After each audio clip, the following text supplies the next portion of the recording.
Les réserves stratégiques, c'est un maximum qui a été donné.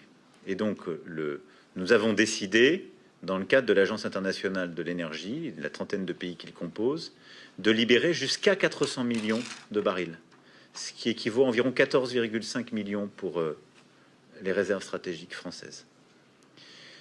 C'est un maximum. On va le faire par étapes, en fonction des évolutions du marché, en se coordonnant avec nos principaux partenaires.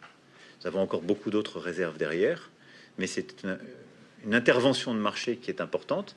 Pour que ce soit bien compris, hein, ce sont des capacités que les États gardent par devers eux, qui ne sont pas sur même leur marché domestique. Donc ce n'est pas quelque chose qu'on enlève à quelqu'un chez nous. C'est des réserves qu'on garde pour réguler le marché et avoir ces instruments d'intervention en cas de déstabilisation. On a considéré que c'était le cas, et donc on les libère sur le marché.